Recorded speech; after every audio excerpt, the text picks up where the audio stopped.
حضرت عائشہ نے وہ ایک کھجور جو گھر میں رکھی تھی اس کو بھی یہ سوچ کر کے نہیں چھوڑا کہ میں کیا کھاؤں گی، اپنی فکر نہیں ہے۔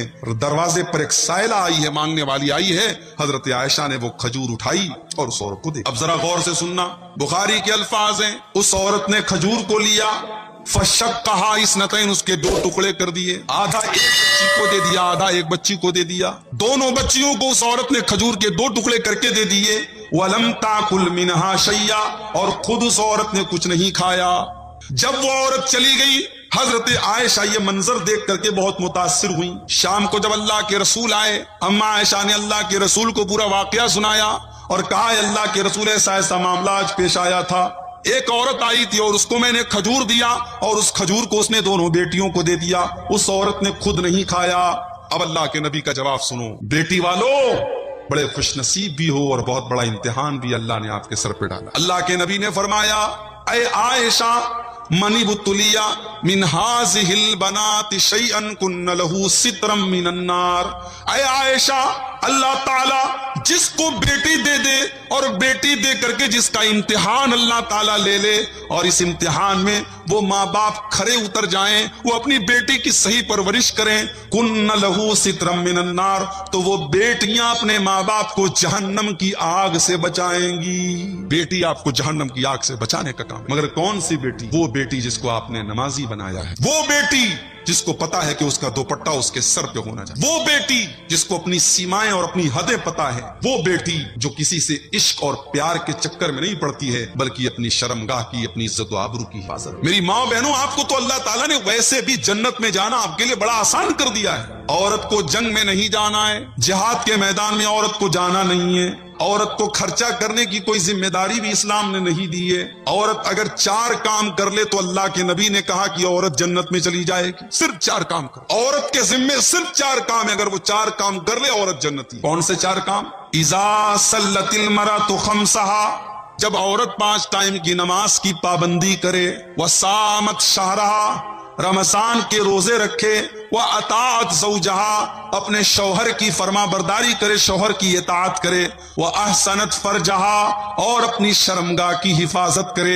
یہ 4 کام اگر عورت کر لے، اللہ کے نبی فرماتے ہیں دخلت من ای ابواب الجنت شاءت، عورت جس دروازے سے چاہے وہ جنت میں چلی جائے گی۔ بس یہ 4 کام اپنے اندر پیدا کر لے، نماز کی پابندی کرے، رمضان کے روزے رکھے، شوہر کی اطاعت کرے اور اپنی عزت و آبرو کی حفاظت۔ مگر یہ 4 کام آج ہو کہاں رہے میرے بھائیوں؟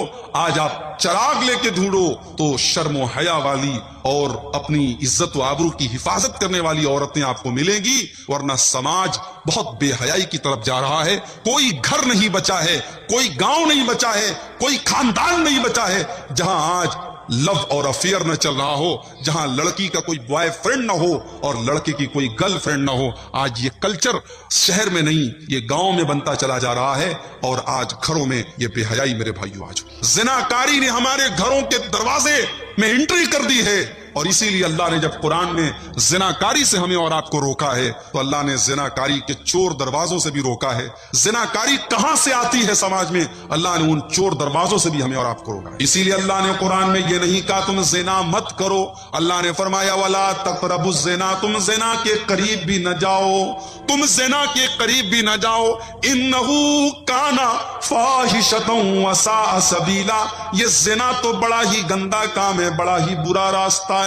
زنا تک لے کے جانے والی سب سے پہلی چیز ہے آنکھیں۔ جب لڑکا چل رہا ہے راستے میں، ایک خوبصورت لڑکی جا رہی ہے اور لڑکی نے کپڑے بھی ایسے پہنے ہوئے ہیں کہ وہ اپنی طرف لوگوں کو آکرشت کر رہی ہے، کھینچ رہی ہے۔ اب ظاہر ہے لڑکے کی نظریں اٹھ رہی ہیں لڑکی کی طرف، لڑکا اس لڑکی کو دیکھ رہا ہے اور لڑکی کو دیکھ کر کے لڑکے کے دل میں اتےجنا پیدا ہو رہی ہے، غلط خیالات پیدا ہو رہے ہیں، شہوانی خیالات پیدا ہو رہے ہیں۔ اسی لیے اللہ نے قرآن میں سب سے پہلے اس کے اوپر پابندی لگائی، فرمایا قُل لِّلْمُؤْمِنِينَ يَغُضُّوا مِنْ أَبْصَارِهِمْ، اے نبی ایمان والے مردوں سے کہہ دو کہ وہ اپنی نگاہوں کو نیچی رکھیں جب وہ راستے میں چلیں، جب وہ ٹرین کے اوپر سفر کریں، جب وہ پلین کے اوپر سفر کریں، جب وہ مارکیٹ میں جائیں، وہ بازار میں جائیں، وہ اپنی نگاہوں کو پست رکھیں، وہ اپنی نگاہوں کو نیچی رکھیں، وہ اپنی آنکھوں کو ادھر ادھر گھمانے کی کوشش نہ کریں، وہ اپنی آنکھوں کو پست رکھیں۔ کوئی خوبصورت لڑکی اگر گزر بھی جائے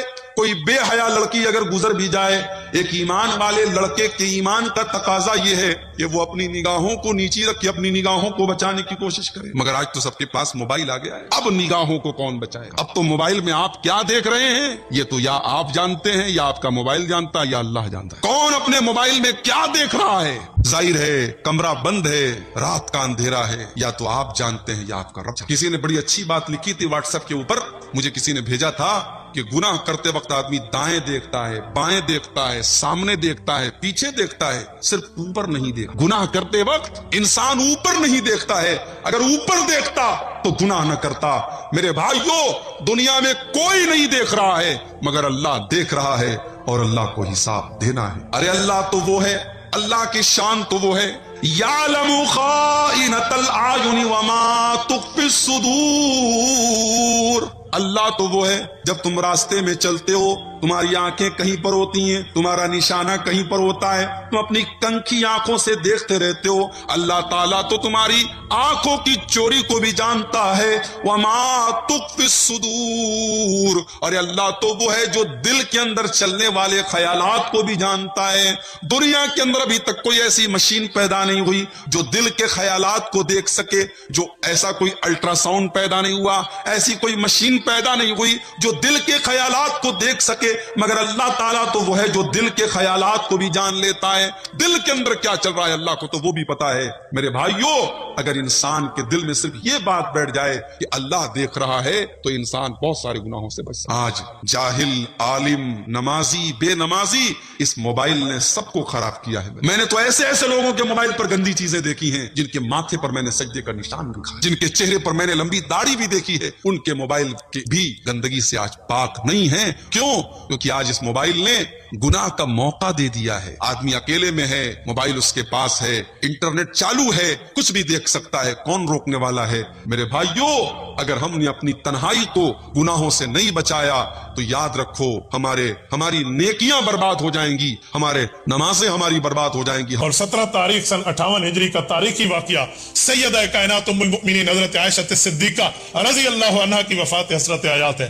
حضرت عائشہ رضی اللہ عنہا مدینہ منورہ میں فوت ہوئی ہیں۔ حضرت ابو ہریرہ رضی اللہ عنہ نے ان کا جنازہ پڑھایا ہے، اور رسول اللہ صلی اللہ علیہ وسلم کی 2500 حدیثوں کی حافظہ ہیں، اور حضور پاک کے 2500 احادیث یہ پیغمبر علیہ السلام کے الفاظ میں حضرت عائشہ نے امت کو بتائے ہیں۔ حضور پاک کی گھر کی زندگی، خلوت کی زندگی کے بارے میں اگر صحابہ کرام کو کوئی علم درپیش ہوتا تو اماں رضی اللہ عنہ کے دروازے پہ آتے، یہیں سے ان کی مشکل کشائی کر دی جاتی، اور وہ اس مشکل کو حل فرما دیتی کہ اللہ کے رسول کی ترتیب گھر کے معاملے میں یہ، گھر کے معاملے میں یہ، گھر کے معاملے میں۔ باہر کے معاملے میں تو صحابہ واقف ہے نا، خلوت اماں عائشہ جانتی ہیں، جلوت صحابہ جانتے ہیں، تو باہر کے علوم تو وہ جانتے تھے، لیکن گھر میں اللہ کے رسول کی نیند کا طریقہ، بیویوں میں گفتگو کا طریقہ، بچوں سے معاملات، باقی معاملے میں خانگی زندگی، فیملی زندگی، یہ اپنے پارٹنر لائف کے ساتھ زندگی کیسے بتانی ہے، یہ رسول اللہ صلی اللہ علیہ وسلم کی تو بیویوں کو معلوم تھی۔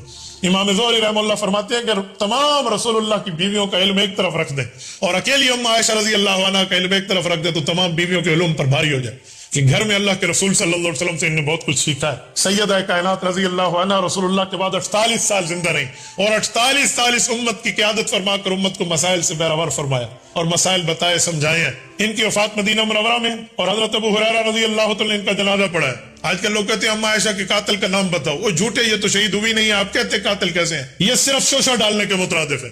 ایک جھوٹی روایت یار لوگوں نے گڑھی ہے کہ کنواں کھدوایا حضرت معاویہ نے، اس پر لکڑیاں رکھوائی، اماں عائشہ کو آپ یہاں سے گزریں ہم آپ کا استقبال کریں گے۔ اماں عائشہ گزرنے لگی تو وہ اونٹنی اندر چلی گئی اور وہ ان کو اوپر سے دفن کر کے وہیں بند کر دیا۔ حضرت معاویہ کے نام پر جھوٹ ہے۔